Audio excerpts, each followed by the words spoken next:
Hi everyone, welcome back to Eduholic online YouTube channel. ഇന്ന് നമ്മൾ ഈ വീഡിയോയിൽ ഡിസ്കസ് ചെയ്യുന്നത് NAOS+2 2024-25 മാർച്ച് ബാച്ചിൻ്റെ Malayalam assignment questions and answers ആണ്. അസൈൻമെൻറ്റ് എങ്ങനെയാണ് എഴുതേണ്ടത് എന്നുള്ള ഒരു ഡീറ്റെയിൽ ആയിട്ടുള്ള വീഡിയോ നമ്മൾ മുന്നേ അപ്ലോഡ് ചെയ്തിട്ടുണ്ടായിരുന്നു. അപ്പോൾ കാണാത്തവരുണ്ടെങ്കിൽ ആ ലിങ്ക് ഞാൻ ഡിസ്ക്രിപ്ഷൻ ബോക്സിൽ കൊടുക്കാം. നമുക്ക് അസൈൻമെൻറ്റിൽ 6 ക്വസ്റ്റ്യൻസ് ആണ് എഴുതാനുള്ളത്. അപ്പോൾ എല്ലാ ക്വസ്റ്റ്യൻസിനും ഓപ്ഷൻസ് ഉണ്ട്. അപ്പോൾ നിങ്ങൾക്ക് ഏത് വേണമെങ്കിലും ചൂസ് ചെയ്യാം. ആ ഒരു ക്വസ്റ്റ്യൻസ് ഏത് ചാപ്റ്ററിൽ നിന്നാണ് വന്നതും എന്നുള്ളത് നമ്മളെ ക്വസ്റ്റ്യൻ പേപ്പറിൽ തന്നെ കൊടുത്തിട്ടുണ്ട്. അപ്പോൾ നിങ്ങൾ ചെക്ക് ചെയ്തിട്ട് ഏത് ക്വസ്റ്റ്യൻസ് വേണമെങ്കിലും നിങ്ങൾക്ക് എഴുതാവുന്നതാണ്. ഞാനിവിടെ സെലക്ട് ചെയ്തിരിക്കുന്നത് ഒന്നാമത്തെ ക്വസ്റ്റ്യനിലെ രണ്ടാമത്തെ ഓപ്ഷനാണ്. ക്വസ്റ്റ്യൻ ഞാൻ വായിക്കാം. ആ മുറി മൗനരംഗമായി, തീവണ്ടി മുറി മൗനത്തിൽ മുങ്ങിയത് എന്തുകൊണ്ട്?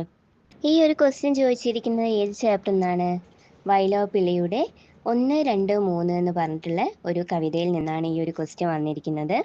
അപ്പോൾ ഇവിടെ മുറി എന്നതുകൊണ്ട് എന്താണ് ഉദ്ദേശിക്കുന്നത്? തീവണ്ടിയുടെ കമ്പാർട്ട്മെൻ്റ് ആണ്. അപ്പോൾ മനോരോഗിയായ അമ്മയുടെ നില എന്താണെന്ന് അറിഞ്ഞപ്പോൾ സഹയാത്രികർക്കുണ്ടായ ഭാവമാറ്റമാണ് മൗനരംഗമായി എന്ന വാക്ക് വെളിപ്പെടുത്തുന്നത്. എല്ലാ ക്വസ്റ്റ്യൻസിൻ്റെ ആൻസർ ഞാൻ ഡിസ്പ്ലേ ചെയ്യുന്നുണ്ട്. അപ്പോൾ നിങ്ങളത് നോക്കിയിട്ട് എഴുതുക. വീഡിയോ ലെങ്ത് കൂടുന്നതുകൊണ്ടാണ് ഞാൻ മുഴുവൻ ആൻസറും പറയാത്തത്. രണ്ടാമത്തെ ക്വസ്റ്റ്യനിലേക്ക് കടക്കാം. നാണക്കുട്ടി ആട് മേയ്ക്കാൻ തീരുമാനിച്ചതിൻ്റെ കാരണമെന്ത്? ചാപ്റ്റർ നമ്പർ 18 എന്നാണ് ചോദിച്ചിരിക്കുന്നത്.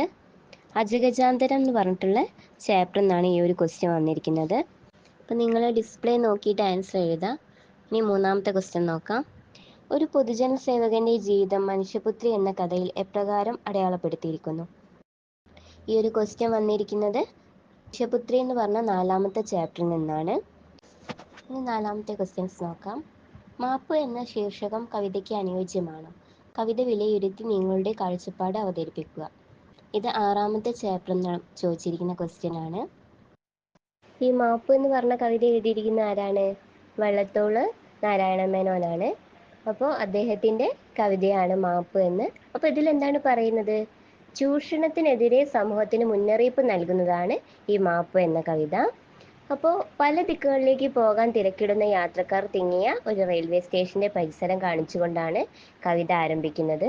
അപ്പോൾ നിങ്ങൾ ഡിസ്പ്ലേ നോക്കിയിട്ട് ബാക്കി കംപ്ലീറ്റ് എഴുതുക. നെക്സ്റ്റ് 5ാമത്തെ ക്വസ്റ്റ്യൻ നോക്കാം. അതിമോഹം ചക്രം ചവിട്ടു എന്ന പഴഞ്ചൊല്ല് പാഖാമിൻ്റെ ജീവിതത്തിൽ ഫലിച്ചതെങ്ങനെ? ഒരാൾക്ക് എത്ര ഭൂമി വേണം എന്ന് പറഞ്ഞിട്ടുള്ള ചാപ്റ്ററിൽ നിന്നാണ് ഈ ക്വസ്റ്റ്യൻ ചോദിച്ചിരിക്കുന്നത്. അപ്പോൾ ഇതിലുള്ള മെയിൻ കഥാപാത്രം എന്ന് പറയുന്നത് ആരാണ്? പാഖാമാണ്. അപ്പോൾ ഭൂവുടമയും ധനികനുമാകാനുള്ള മോഹം പാഖാം എന്ന കർഷകനെ കൊണ്ട് ചെന്നെത്തിച്ചത് വലിയ ദുരന്തത്തിലേക്കായിരുന്നു. അപ്പോൾ ആ ഒരു കഥയാണ് ഒരാൾക്ക് എത്ര ഭൂമി വേണമെന്ന കഥയിൽ പറയുന്നത്.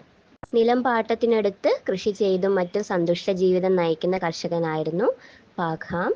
അപ്പോൾ ധനികനാകാനുള്ള മോഹം അയാളുടെ മനസ്സിലുണ്ടായത് എപ്പോഴാണെന്നറിയില്ല. എത്ര സമ്പാദിച്ചു കൂട്ടിയാലും പോരാ എന്ന അവസ്ഥ അദ്ദേഹത്തിനുണ്ടാവുകയാണ്. ലോകം മുഴുക്കെ പിടിച്ചടക്കാനുള്ള ആർത്തി ഉണ്ടാകുകയാണ്. കോടീശ്വരനാകാനുള്ള അയാളുടെ മോഹം അയാളെ ആപത്തിൽ ചാടിച്ചു. അതായത് അയാളുടെ ജീവൻ പോലും അപകടത്തിലാക്കി. അപ്പോൾ ഇത്രയാണ് ആ ഒരു ക്വസ്റ്റ്യന് ആൻസർ ആയിട്ട് വരുന്നത്. ഇനി നെക്സ്റ്റ് ക്വസ്റ്റ്യൻ നോക്കാം. 6ാമത്തെ ക്വസ്റ്റ്യൻ 2ാമത്തെ ക്വസ്റ്റ്യനാണ് നമ്മൾ ചൂസ് ചെയ്തത്. പൊന്നൊരുക്കുകയാണ് പൂച്ച എന്ന ചെറുകഥയിൽ അനാവരണം ചെയ്യപ്പെടുന്ന വാർദ്ധക്യത്തിൻ്റെ ഒറ്റപ്പെടലിനെ കുറിച്ച് ഒരു ഉപന്യാസം തയ്യാറാക്കുക. ഇത് 6 മാർക്കിൻ്റെ ക്വസ്റ്റ്യൻ ആണ്. വീട് വിട്ട് നഗരത്തിൽ താമസമാക്കിയ ഒരു മലയാളി കുടുംബത്തിനകത്തെ പ്രശ്നങ്ങൾ ലളിതമായി ആവിഷ്കരിക്കുന്ന കഥയാണ് പൊന്നൊരുക്കുകയാണ് പൂച്ച എന്നുള്ളത്. അപ്പോൾ എല്ലാവരും ഡിസ്പ്ലേ നോക്കിയിട്ട് ഈ ആൻസർ കംപ്ലീറ്റ് ചെയ്തെടുക്കുക. നല്ല വൃത്തിയാക്കിയിട്ട് എഴുതുക. വൃത്തിയും വ്യക്തവുമായിട്ട് അസൈൻമെൻറ്റ് കംപ്ലീറ്റ് ചെയ്യാം. നമുക്ക് 6 ക്വസ്റ്റ്യൻസ് ആണുള്ളത്. അപ്പം നമ്മുടെ വീഡിയോയിൽ ഇത്രയാണ് നമുക്കിന്ന് പറയാനുള്ളത്.